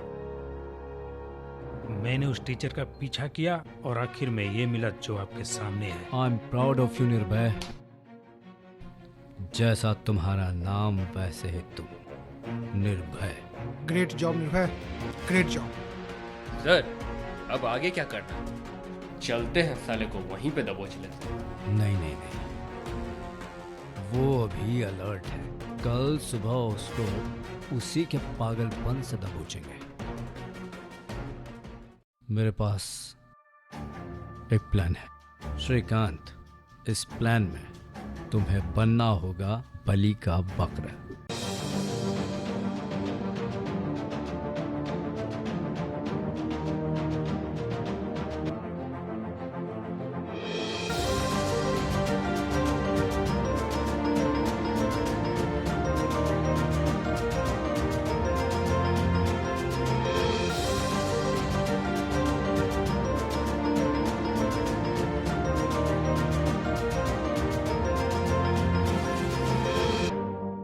कल के बाद वो साइंटिस्ट आजादी का सूरज नहीं देखेगा। साइंटिस्ट, कल तू मेरी मुट्ठी में होगा।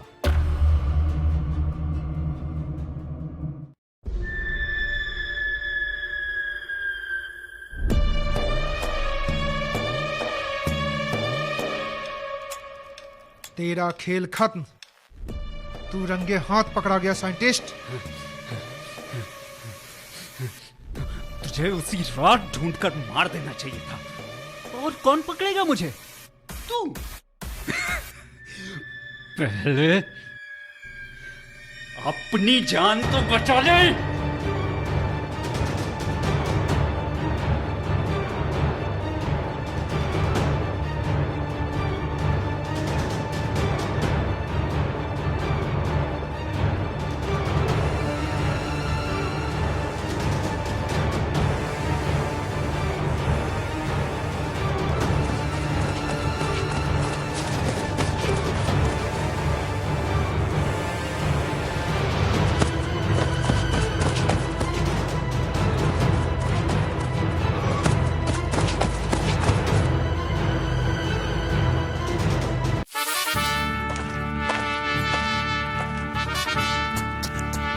हैंड्स अप साइंटिस्ट, उसका पीछा छोड़ दे। देख देख, मुझे मजबूर मत कर वरना गोली चल जाएगी।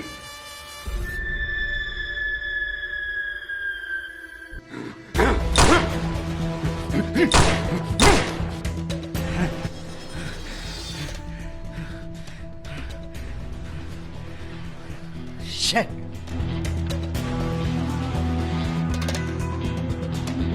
All the cops, please, सभी अलर्ट हो जाओ।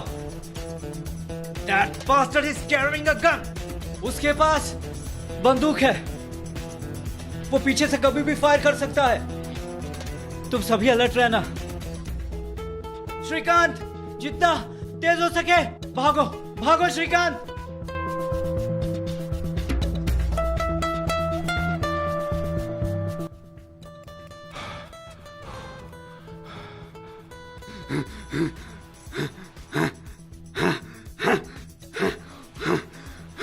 और कितना भागेगा पीटी उषा के भाई?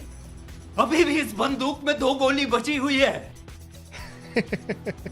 पीछे देख।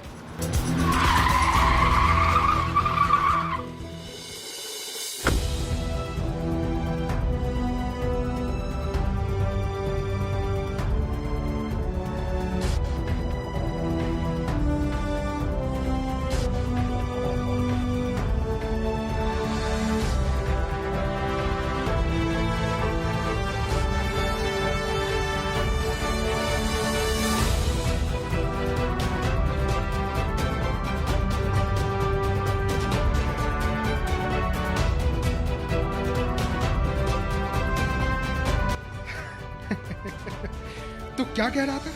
तेरे पिस्टल में 2 गोलियां बची हैं। गिन हम कितने हैं? 5। तू तो गया साइंटिस्ट, तू तो गया।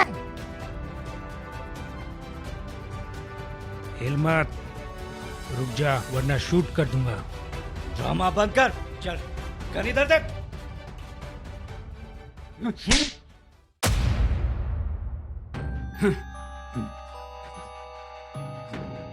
एक मिनट, मैंने तुझे कहीं देखा है। तू डॉक्टर जीवन अरोड़ा का बेटा है ना? डॉक्टर रोहन अरोड़ा, जिसे मरा हुआ घोषित किया गया। हाँ, डॉक्टर रोहन अरोड़ा। मैं अपने बाप को भी बाप हूं। मैं एक ऐसे केमिकल का आविष्कार कर रहा हूं जिससे लोग हमेशा जवान रहेंगे। प्रयास करते रहना चाहिए। मुझे पागल करार दिया गया। मैंने अपनी मौत का ही ढोंग रचा। मेरे बाप ने मुझे रोकने की बहुत कोशिश की। वो नहीं चाहता था कि उसका बेटा उससे 2 कदम आगे बढ़े। इसीलिए मैंने मरने का नाटक किया और इस गांव के स्कूल में टीचर बनकर लोगों पर और बच्चों पर एक्सपेरिमेंट किया। गांव के लोगों को लगा ये जंगल की आत्मा का काम है। कितने डरपोक हैं बेचारे। तुझे पता भी है कितने मासूमों की जान ली है तूने? उन लोगों ने साइंस के लिए कुर्बानी दी है। ऐसे महान एक्सपेरिमेंट्स के लिए कुर्बानी तो देनी पड़ती है। तुझे मजाक लग रहा है ये सब? हाँ? तू सच में पागल है, दिमागी रोगी है तू। कोई हमेशा जवान नहीं रहता। प्रकृति के नियमों से उलझना बहुत गलत है। डॉक्टर अरोड़ा तुझसे जलते नहीं थे, हमेशा तुझको गलत करने से रोकते थे। You scoundrel! जी तो करता है इस बंदूक की सारी गोलियां तेरे भेजे में उतार दूं, मगर मैं तुझ जैसे बास्टर्ड्स के लिए कानून को बेइज्जत नहीं कर सकता। अब जेल में सड़ते रहना, फांसी का ऑर्डर आने तक।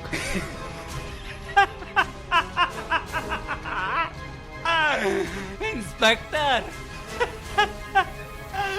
कैसे दिलवाओगे फांसी? मैं तो कानूनन पहले ही मर चुका हूं। किस पर मुकदमा चलाओगे?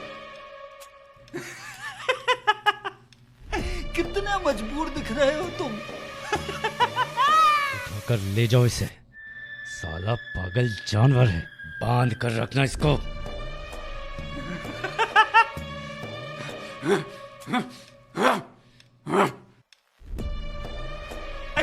कुछ नहीं कर सकते तुम। कुछ नहीं कर सकते इंस्पेक्टर। लेकिन प्रधान, ये तो सही कह रहा है। ये तो सरकारी कागजों में मर चुका है।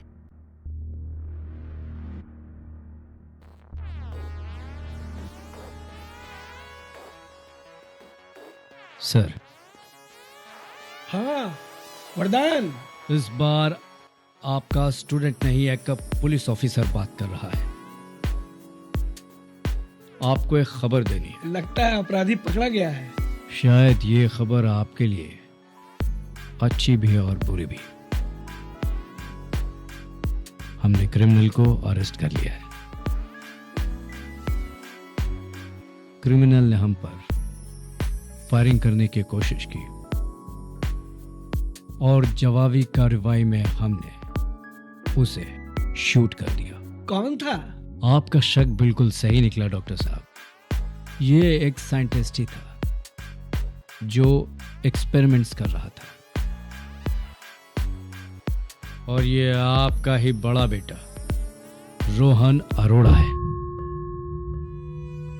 जो कि अब तक लोगों के सामने मरने का नाटक कर रहा था। खुशी की बात यह है कि वो अब तक जिंदा था,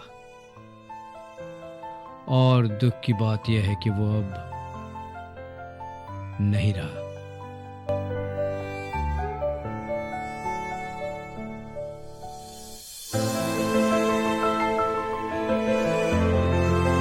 सॉरी सर।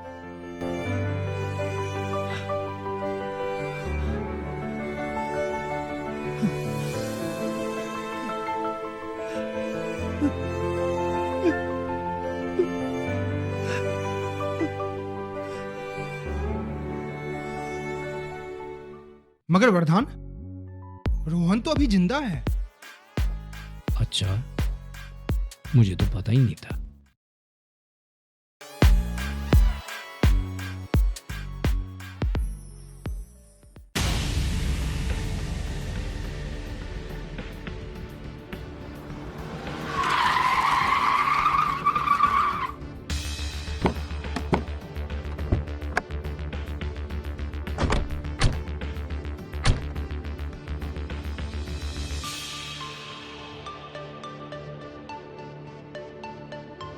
सर, ये आदमी पागल है। अगर ये जिंदा रहा तो इसके सराउंडिंग्स भी खतरे में रहेंगे। बात तो सही है। पुलिस वाला पागल अपना गन यहीं छोड़ दिया। अब बताता हूँ कि मैं कौन हूँ। अब बताता हूँ मैं। हैंड्स अप, हैंड्स अप, हाथ ऊपर, हाथ ऊपर।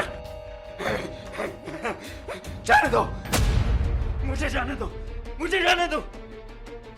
चला गोली। वरदान वो पागल है। चल जाएगी।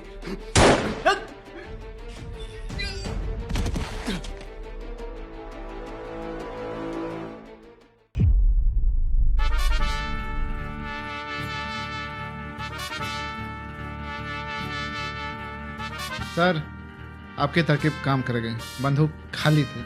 और इसी के साथ डॉक्टर रोहन अरोड़ा की ये कहानी यहीं खत्म हुई। केस बनाओ कि एक साइको किलर पुलिस के द्वारा पकड़े जाने के बाद पुलिस पर अटैक कर रहा था और जवाबी कार्रवाई में पुलिस की गोली से मारा गया। Case dismiss.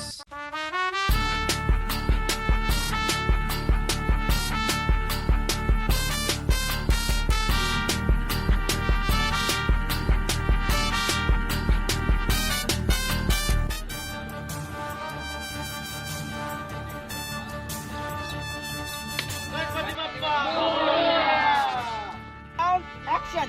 ड्रोन खाने दीजिए। खोलिए। Rolling sound action. मैं तंग आ गई हूँ आपसे मम्मी जी।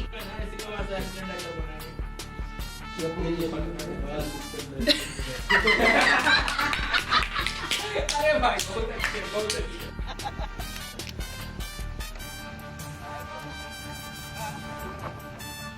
अपर भाई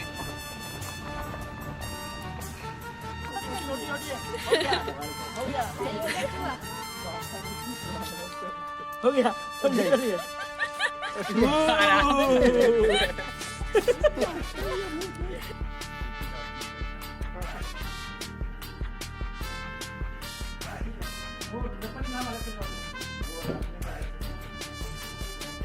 एक्शन। Hands up. हाथ ऊपर। Hands up. Hands up. हाथ ऊपर। हाथ ऊपर। Rolling sound action.